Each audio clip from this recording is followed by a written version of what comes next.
Right, I like to say Barak the Yahweh, Barak the Yahweh Shai, Barak the Yahweh, Barak the Yahweh Shai, Bahashem, Rakah HaKadash, double honors to the apostles and elders of GMS, and salutations to you brothers that's out there that's doing this work in truth and sincerity. I'm just going to go into Romans 3 and 10 because Romans 3 and 10 is used by Christians to say that no one is righteous, which the scriptures, like for an example, the scriptures tell you in Genesis, 25 and 6, or Genesis 26 and 5, that Abraham kept my charge, my laws, and my commandments. It tells you that Job was perfect. It tells you that Abraham was perfect, right? And the scriptures give off those that was also righteous within the scriptures. So this is one of the books, chapter and verses that is totally thrown off by Christians in different religions. So we're going to go into a real quick breakdown and, move on from there. So we're going to start up at Romans 3 and 9. And the crazy thing is that it already have the precept set up on what it was referencing, what Paul was referencing. So this is perfect, man, because I was thinking of the verses before I even decided to make this video. So Romans 3 and 9, it says, "What then? Are we better than they? No, in no wise. For we have before proved both Jews and Gentiles that they are all under sin." Now, how do you know that the word Gentile is referring to the scattered Israelites?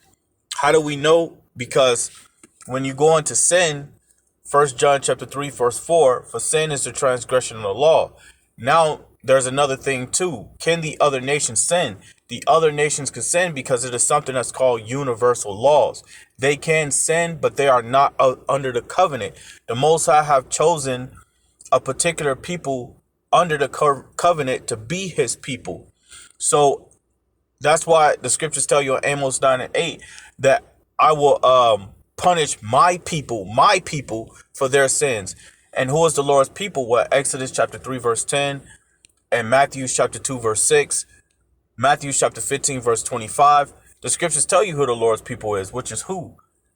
The Israelites, the so-called Black, Hispanics, and Native Americans. So when it's referencing Gentiles, Jews and Gentiles, that they are all under sin, it's referencing the Jews, which is the southern kingdom, which is Judah, Benjamin, and Levi, and the Gentiles, which is the scattered sheep of Israel. If you know anything about the history within the scriptures, man, that talk about the scattered sheep, that the Most High is going to gather his people from all corners of the earth, right?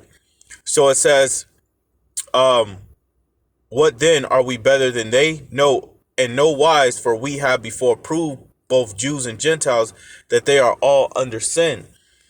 As it is written, there is none righteous, no, not one. Right? Because righteousness is what? Psalms 119 and 172, which is the laws, the statutes, commandments. And again, the laws, statutes, and commandments was given unto Israel. They are in the covenant with the Most High, Yahweh, and Yahweh Shai, who you inwardly call God in Jesus Christ. It says, as it is written, there is none righteous, no, not one. And again, Christians in these different religions will use this scripture to back up that, there's nobody that can be righteous. Nobody can be righteous. But the scriptures talk about Israelites who did the acts that are righteous and who did the acts of righteousness. Matter of fact, the scripture even tell you, because I'm not going to get a whole bunch of verses. These are the only two verses I really want, and I'll quote the other ones. But if you go into 1 John chapter 3, verse 7, the scripture says, he that doeth righteous is righteous. So the laws and statutes and commandments are righteous. So if you're rehearsing the righteous acts, then that what makes you righteous. And the Christians don't understand that, man. So if you keeping the Sabbath, the Day of Atonement, the Passover, the first fruits, right? If you're not out there committing adultery, worshiping other gods, not getting tattoos, just rehearsing the righteous acts, that makes you righteous, man. So it says, as it is written, right? Because it was written in the Old Testament before it was written in the New Testament, right? By Paul. So this is Psalms 14 and 1. It says, to the chief musician, a Psalms of David, the fool has said in his heart, there is no power. So this is this is referencing those that believe that there is no power, that there is no Most High, that there is no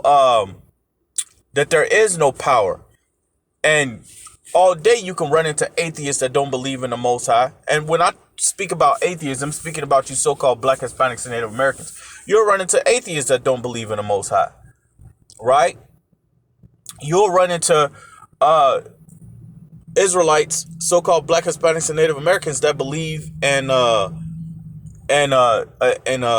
Jesus Christ, right? Which his name isn't Jesus Christ, and his name is not Yeshua or Jehovah, right? It says, there is no power. They are corrupt. They have done abominable Salakia works. There is none that doeth good. There you go. So that's what it's talking about, man. It's not talking about those that actually do righteousness.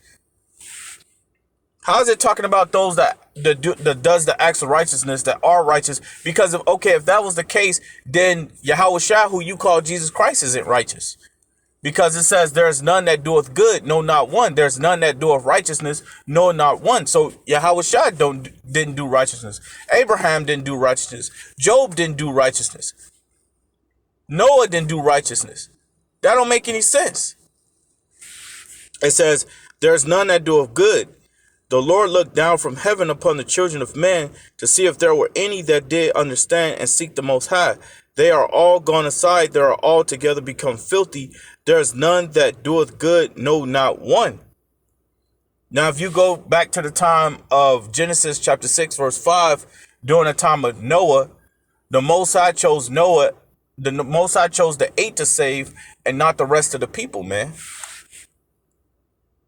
So let's go into Psalms 53:1. It says, to the chief musician upon Mahalath, Michal, a Psalms of David, the fool hath said in his heart, there is no power, corrupt are they, and have done abominable iniquity.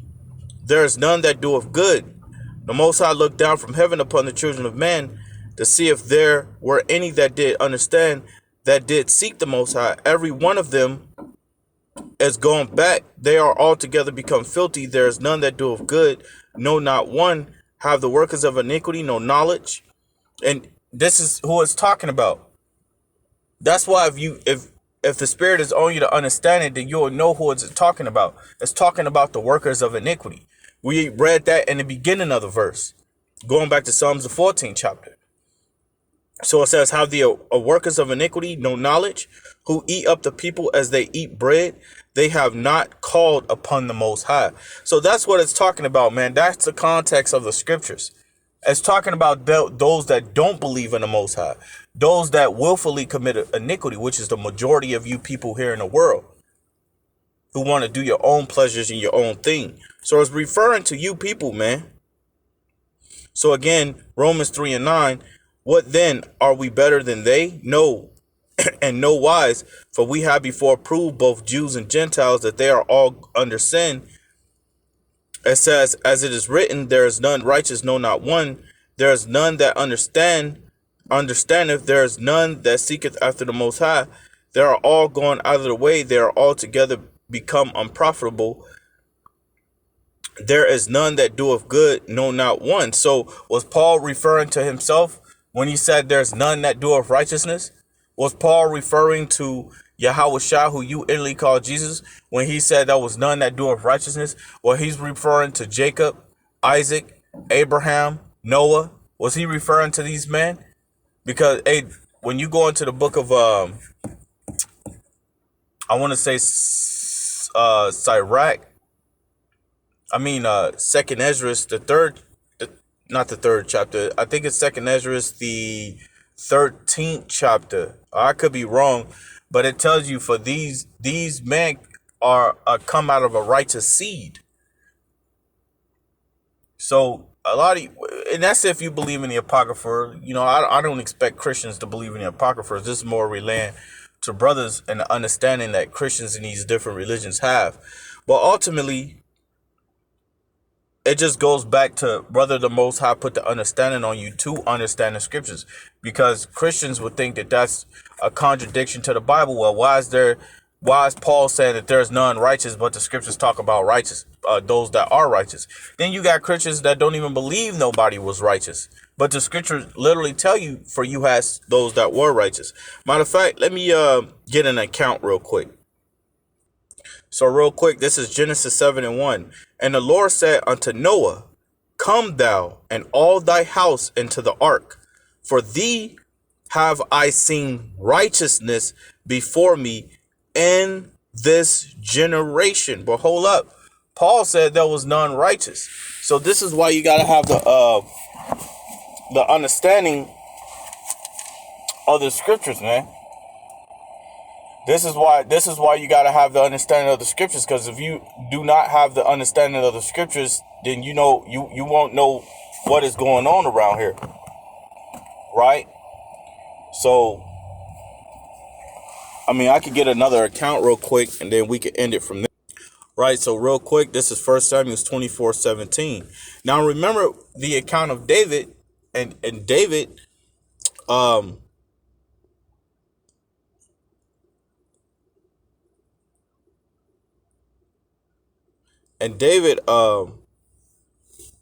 David committed wickedness. But this is 1 Samuel 24:17. So why do the scriptures say this? It says, and he said to David, thou art more righteous than I, for thou hast rewarded me good, whereas I have rewarded thee evil. And this was Saul speaking unto David, man. Right? So we know this have taken place before David committed adultery. So real quick, let me get another account. Right, so real quick, let me grab this. Ezekiel 23:43. Then said I unto her, was old in adulteries. Will they not commit whoredoms with her, and she with them? Yet they went unto her as they go in unto a woman that playeth the harlot. So went they unto Ahaliah, and unto Ahalabah, the lad woman. And the righteous men, so it's already acknowledging, and the righteous men, they shall judge them after the manner of adulterers, and after the manner of women that shed blood, because they are adulteresses, and blood is in their hands. And that's what you got to understand. So the scriptures acknowledge the righteous that is upon the earth. Like I said, the account of David, yes, after the death of Saul and David became king, David committed adultery. But before that, the scriptures acknowledged him as righteous, man. So again, then how do you explain Romans 3 and Romans 3:10, Psalms 14:1, and Psalms 53? Right? This is why you got to have understanding. This is why you got to have some understanding. That's why the scripture says, what is that? I want to say Proverbs 4:7. If I'm wrong, correct me. But the scripture says, with all thy getting, get understanding. So you got to get some understanding, man. Right? Romans, the 3rd chapter, the 10th verse is not hard to break down, man. You just got to have some understanding. There was righteous men upon the earth. But those particular scriptures are referring to those that do not believe, man. Those that commit iniquities. Wickedness is of wickedness upon the earth, which the majority of you people, that's what you are. You don't believe in a higher power, right?